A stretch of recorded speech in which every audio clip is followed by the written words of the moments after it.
औज़ुबिल्लाहि मिनश्शैतानिर्रजीम। प्यारे बच्चों, आज हम सीखेंगे स्वर।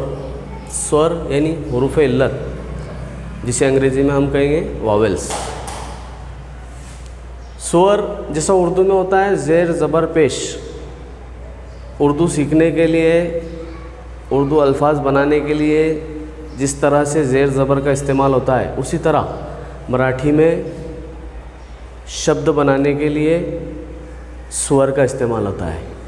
जिस तरह से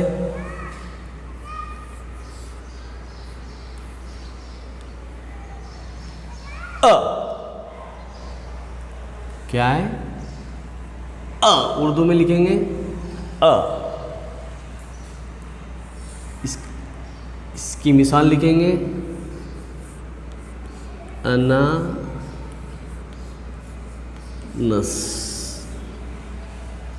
आ,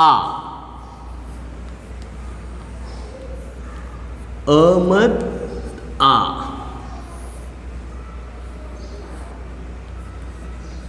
आई। अ अनानस, आ अमद आ, आई।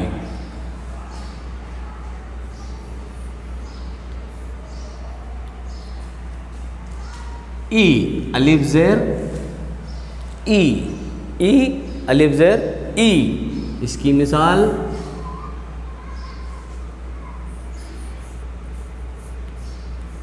इमारत।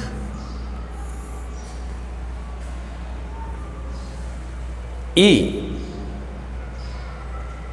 यानी ई से बना अलिफ और ज़ेर ई, इमारत। फिर उसके बाद ई, ई ये छोटा ई, ये बड़ा ई। इसकी आवाज़ अलिफ और ये ई। इसकी मिसाल ईद। उसी तरह ऊ, अलिफ पेश ऊ। उसकी मिसाल उचल।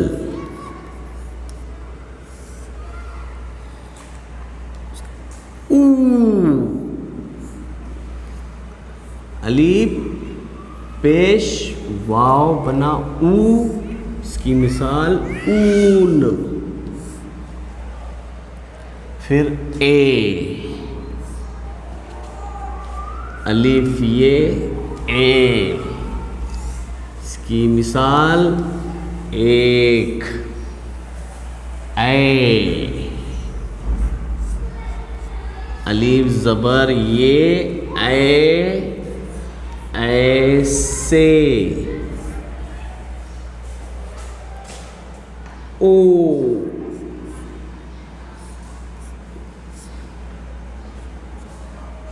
अलिफ वो ओ की मिसाल ओठ, ओ ओठ, औ।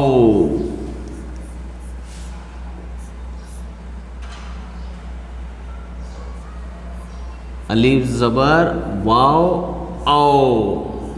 इसकी मिसाल औषध।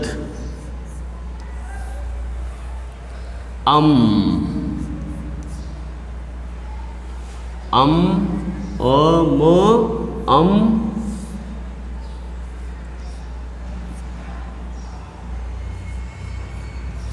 अंबार और ये जो निशानी होती है इसे बोलते हैं विसर्ग। इसकी मिसाल सतह।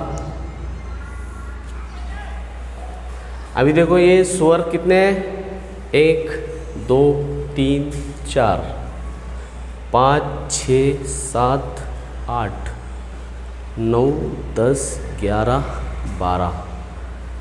स्वर 12 है, लेकिन अभी और इसमें 2 स्वर नए जुड़े, जिसे हम इसके समझने के बाद दूसरे नए स्वर जो 2 जुड़े उसके बारे में हम मालूमात सीख लेंगे। अब ये 12 स्वर है, एक बार दोहरा लो। अ अनानस आ, अहमद, आ आई, ई अलिफ ज़ेर, ई इमारत, ई ईद, उ अलिफ पेश, उ उचल, उ अलिफ पेश वाव, उ उचल, उ उन, ए अलिफ ये, ए एक, ऐ अलिफ ज़बर ये, ऐ ऐसे, ओ अलिफ वाव, ओ ओठ, औ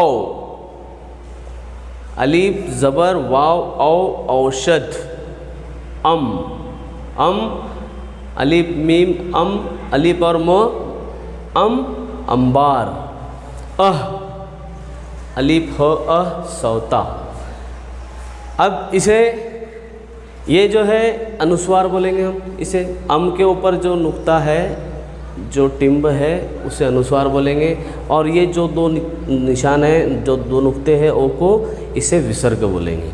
अब इसे दोहरा लो और अपनी कॉपी में लिख लो। ये 12 हैं, इसके आगे जो दूसरे दो नए स्वर बने हम यहाँ लिख लेंगे। ऐ ऐ इस पे चंद्र है, अ के ऊपर चंद्र है, ऐ ऐ। इसकी मिसाल ऐप, मोबाइल ऐप। दूसरा है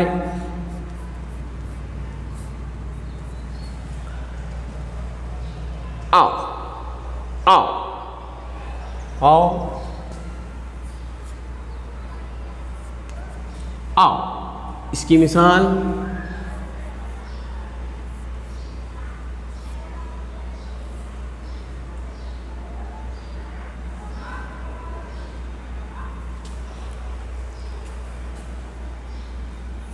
ऑल। दूसरा शब्द हम बनाएंगे जैसा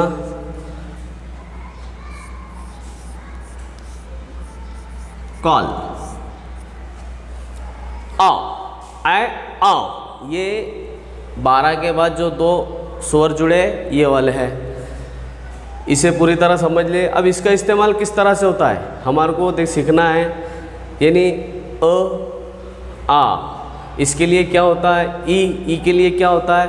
यानी जिस तरह से हमारे उर्दू में ज़ेर ज़बर पेश का इस्तेमाल होता है, इसी तरह इसका व्यंजन में किस तरह से इस्तेमाल होता है। इसके बाद हम व्यंजन और उसमें व्यंजन सीखने के बाद उसमें व्यंजन में स्वर का इस्तेमाल ये सीखेंगे।